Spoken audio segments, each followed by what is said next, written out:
Assalamualaikum warahmatullahi wabarakatuh. Perkenalkan, nama saya Mustafia dari Universitas Muhammadiyah Mamuju, NPM 2020-01163, Program Studi Manajemen. Di video ini saya akan menjelaskan salah satu materi yang berkaitan dengan ekonomi internasional, yaitu perusahaan multinasional. Baiklah, yang akan dibahas dalam video ini yaitu pengertian, karakteristik, contoh, serta kelebihan dan kekurangan dari perusahaan multinasional.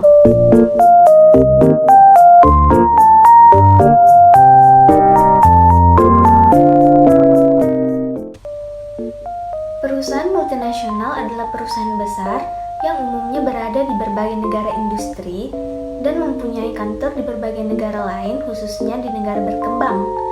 Karena perusahaan ini bergerak di berbagai negara dan merupakan perusahaan global, maka tentu akan berdampak kuat pada kondisi politik secara global. Secara umum, perusahaan ini dikembangkan dengan status perseroan terbatas atau PT di berbagai negara, tapi saham yang Anda miliki di dalamnya akan dikendalikan oleh perusahaan induk. Saham perusahaan tidak akan terdaftar di bursa saham lokal. Berdasarkan modal kepemilikannya, bergeraknya seluruh fungsi kebijakan perusahaan akan bergantung pada kebijakan perusahaan induk, serta bagian dari manajemen harus berasal dari induk perusahaan. Perusahaan multinasional akan semakin penting di negara ini sejak akhir Perang Dunia Kedua. Perusahaan multinasional awalnya berasal dari Amerika Serikat yang beroperasi di berbagai negara di Eropa, Australia, dan juga Selandia Baru. Sejak tahun 1960-an, perusahaan multinasional bukan hanya didominasi oleh negara Amerika Serikat saja, tapi ada juga yang berasal dari Jepang, Eropa, dan berbagai negara industri lainnya, dan juga sudah beroperasi di negara berkembang seperti Asia, Afrika, dan juga Amerika Latin.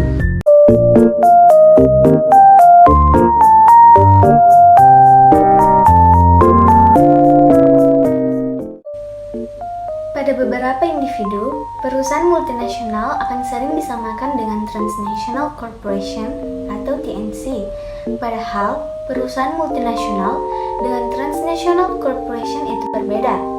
Perusahaan multinasional memiliki cabang di berbagai negara lain, sedangkan transnasional itu memiliki anak perusahaan.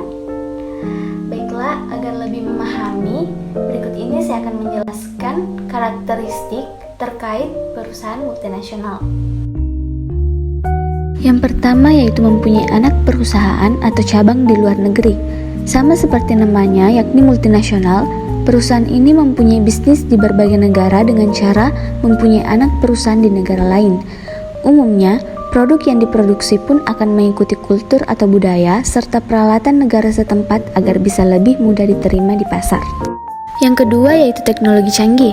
Beberapa perusahaan yang sudah memperoleh gelar sebagai perusahaan multinasional adalah perusahaan yang besar, sehingga mereka bisa memiliki teknologi yang sudah canggih. Adanya teknologi yang canggih dan modern mampu membantu perusahaan induk dalam mengawasi berbagai perusahaan cabang yang berada di luar negeri. Yang ketiga, kontrol terhadap modal. Perusahaan yang memiliki status multinasional mempunyai kontrol pada modal perusahaan, baik itu modal di perusahaan induk ataupun di perusahaan cabang. Modal adalah salah satu hal yang mampu memberikan dampak penting untuk perusahaan. Modal yang banyak ini akan bisa memberikan kemudahan perusahaan dalam mengembangkan perusahaannya. Yang keempat, sistem manajemen dan distribusi secara global. Perusahaan yang memiliki gelar status perusahaan multinasional adalah perusahaan lintas negara, sehingga manajemen dan juga distribusinya mempunyai sistem yang mendunia dan bisa dilakukan dengan sangat profesional. Selain itu, target distribusi juga harus dilakukan di pasar global. Kelima, memiliki visi dan misi yang mendunia. Mempunyai beberapa anak perusahaan di berbagai negara membuat perusahaan harus bisa mempunyai visi dan juga misi yang mendunia. Bahkan, cara yang dilakukan untuk bisa mencapai visi dan misi ini memiliki sifat global. Untuk itu, apa yang dilakukan oleh perusahaan bisa berpengaruh pada kondisi global.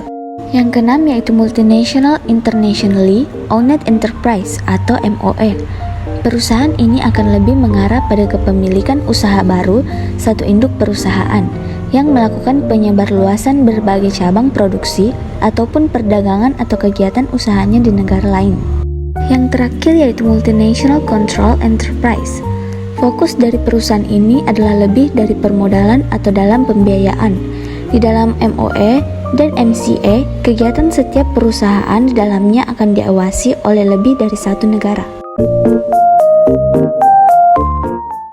Contoh perusahaan multinasional di Indonesia yang pertama yaitu Google.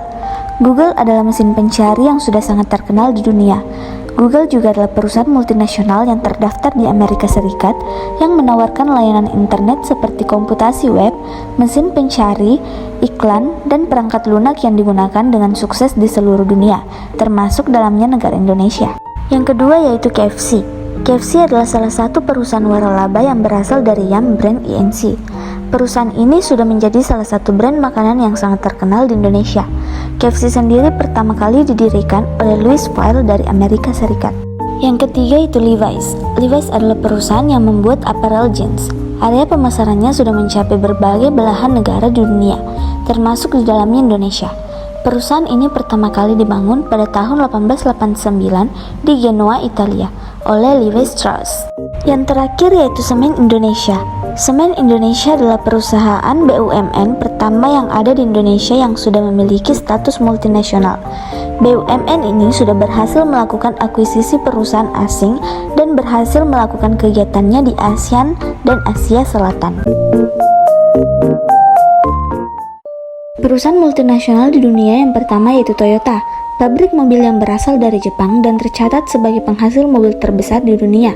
Selain memproduksi mobil, Toyota juga memberikan pelayanan finansial dan membuat robot. Yang kedua yaitu Philips. Perusahaan asal Belanda ini merupakan satu produsen elektronik konsumen terbesar di dunia. Produknya yang terkenal berupa bola lampu dan berbagai alat elektronik rumah tangga lainnya. Yang ketiga yaitu Apple Inc. Berpusat di Cupertino, California, perusahaan multinasional ini mengembangkan dan menjual barang elektronik, perangkat lunak komputer, dan layanan daring.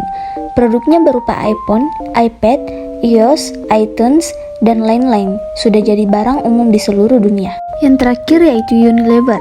Perusahaan yang menghasilkan barang konsumsi ini telah beroperasi di lebih dari 190 negara.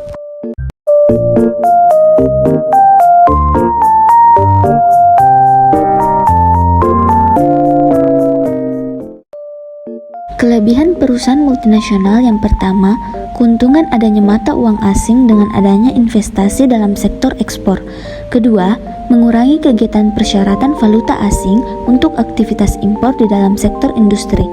Ketiga, memodernisasi setiap sektor lini. Keempat, mendukung pembangunan dalam negeri. Kelima, mampu meningkatkan pendapatan masyarakat. Dan terakhir, mampu membantu memenuhi kebutuhan masyarakat dalam negeri. Kekurangan perusahaan multinasional yang pertama bisa mematikan perusahaan lokal. Perusahaan multinasional pada suatu negara bisa membunuh perusahaan lokal yang tengah berkembang di negara terkait. Karena kekuatan dana besar ataupun modal perusahaan multinasional, mereka bisa memonopoli suatu sektor. Yang kedua, ekspor keuntungan. Perusahaan multinasional bisa mengembalikan keuntungan pada pemilik modal yang berada di negara asal mereka. Untuk itu, keuntungan pada negara tuan rumah yang ditunjukkan sebagai tempat untuk marketing mereka cenderung sangat kecil. Yang ketiga yaitu dampak terhadap budaya dan sosial. Kelemahan lain yang dimiliki oleh perusahaan multinasional adalah bahwa banyak perusahaan asing yang mampu merusak citra budaya dan sosial pada negara tuan rumah, termasuk perusahaan yang mampu merubah gaya pakaian hingga makanan khas masyarakat di sekitarnya. Keempat, kualitas kesehatan dan keselamatan pekerja yang rendah.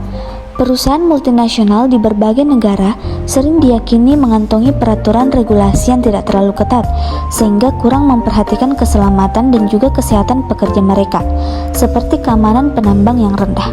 Yang kelima, dapat menyebabkan kerusakan lingkungan. Perusahaan multinasional yang ingin memproduksi secara efisien dan dengan biaya yang lebih rendah, mereka cukup sering melakukan hal ini dengan cara yang tidak menghargai lingkungan sekitarnya.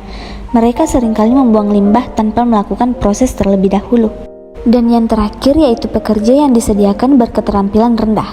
Pekerja yang ditawarkan oleh perusahaan multinasional untuk para pekerja lokal ini cenderung rendah dan juga merupakan pekerjaan yang sederhana dan tidak terampil, sehingga pekerjaan lokal ini cenderung akan memiliki pendapatan yang rendah. Sementara itu, karyawan asing dari luar negeri seringkali diberikan posisi pada tingkat yang lebih tinggi dan berkualitas. Pemanfaatan sumber daya manusia yang tidak terampil ini akan sangat bermanfaat untuk perusahaan multinasional, namun akan sangat berbahaya untuk para pekerja dan juga masyarakat sekitarnya. Kesimpulannya, melihat ke masa depan, bisnis selalunya menjadi berbahaya, terutama dalam kasus perusahaan multinasional ini karena politik dan ekonomi saling tarik-menarik ke arah yang berlawanan. Sedangkan akhir dekade 1990-an ini merupakan periode yang menarik bagi kita untuk menilai kembali segala dampak kualitatif maupun kuantitatif yang ditimbulkan oleh investasi yang dilakukan perusahaan-perusahaan raksasa multinasional terhadap kondisi sosial ekonomi negara-negara berkembang yang bertindak sebagai tuan rumahnya. Tetapi perusahaan multinasional menjadi bencana nasional karena rawan pelanggaran hak asasi manusia atau HAM dan bisa menjadi kekuatan penghambat proses demokrasi di negara-negara sedang berkembang. Baiklah, cukup sekian penjelasan mengenai perusahaan multinasional yang dapat saya berikan. Lebih dan kurangnya mohon dimaafkan.